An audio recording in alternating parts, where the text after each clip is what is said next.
I'm going to describe you some quality control test or evaluation parameters और sterilisation of tablets. तो ये दो प्रकार के होते हैं।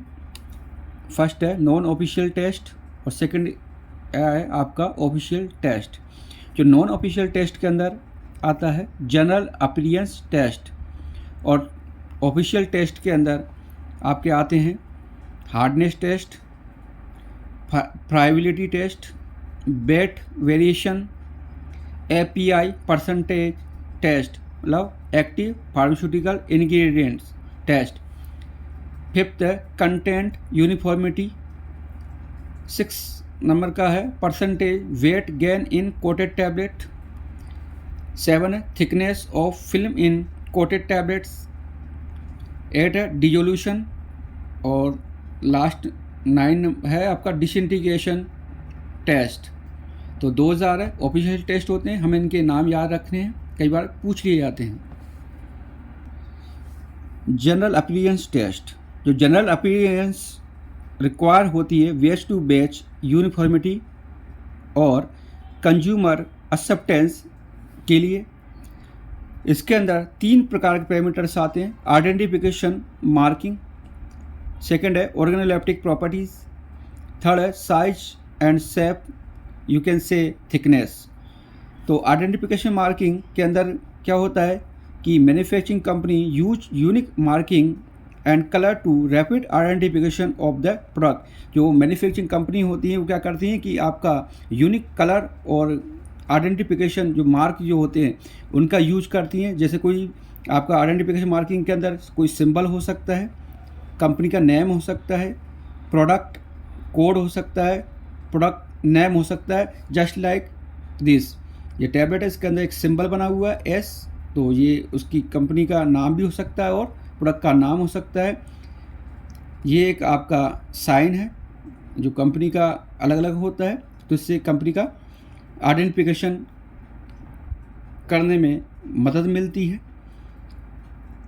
और ये आपका पेशेंट जो होता है या आप कह सकते हो कंज्यूमर, वो भी इस आपका प्रोडक्ट को आइडेंटिफाई कर सकता है इजी वे के अंदर। तो इनका यूनिक जो आपके कह सकते कोड या सिंबल यूज किए जाते हैं कंपनी के द्वारा। Next organoleptic properties. Uniformity of colour must be same in A batch of tablets.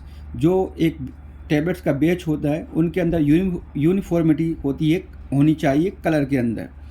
And presence of order in a batch show stability problem. अगर किसी बैच के अंदर कोई अगर ऑर्डर आपको प्रोड्यूस हो रहा है या आपका ऑर्डर आ रहा है तो उसका मतलब होता है कि उसके अंदर स्टेबिलिटी की प्रॉब्लम है। इम्पॉर्टेंट एग्जांपल है जो हमें याद रखना है, जैसे एस्पिरिन अगर डिग्रेडेशन या डिस्ट्रो हो जाती है तो वो एसिडिक ऑर्डर प्रोड्यूस करती है, और विटामिन अगर डिग्रेडेड हो जाते हैं या ख़राब हो जाते हैं तो वो कैरेक्टरिस्टिक ऑर्डर प्रोड्यूस करते हैं। तो ये हमें याद रखना है, कई बार पूछ लिया। Tablet should be zero defect like chip, crack, contamination of foreign substance like a hair, oil, droplets, dirt, surface texture defects and appearance ये नील होने चाहिए, इनके अंदर कोई भी डिफेक्ट नहीं होनी चाहिए। और एक इम्पोर्टेंट नोट मैं आपको बता रहा हूँ कि पैनल टेस्ट परफॉर्म किया जाता है ऑर्डर के लिए, तो इम्पोर्टेंट है, कई बार एग्जाम के अंदर पूछ लिया जाता है। नेक्स्ट साइज एंड शेप या यू मे से थिकनेस। तो इसके अंदर 5 से 10 टैबलेट्स के साथ में इसको टेस्ट को परफॉर्म किया जाता है और 5% डेविएशन अलाउड होता है इसके अंदर, तो ये हमें याद रखना है। और size and shape dimensionally describe, monitored and control की जाती है। जो थिकनेस होती है उसको मेजर्ड किया जाता है। 2 प्रकार के एपरेटस होते हैं, माइक्रोमीटर एंड कैलीपर स्केल, हमें इनके नाम याद रखने हैं। और कितने टैबलेट्स का ये परफॉर्म किया था, 5 से 10 टैबलेट, और परसेंटेज डेविएशन कितनी होती है, ±5%। तो यू कैन मेमोराइज इट। तो जो थिकनेस के अंदर जो वेरिएशन होता है वो किस कारण से होता है? Variation in die filling. जो टैबलेट जो पंचिंग की के समय अगर डाई फिलिंग के अंदर वेरिएशन है तो थिकनेस के अंदर भी वेरिएशन आएगा।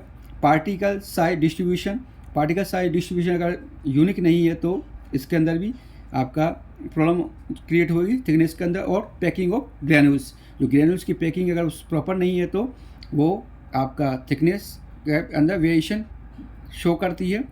और नेक्स्ट वीडियो के अंदर मैं आपको एक्सप्लेन करूँगा official test. So please like and comments on my video. Thank you for watching my video.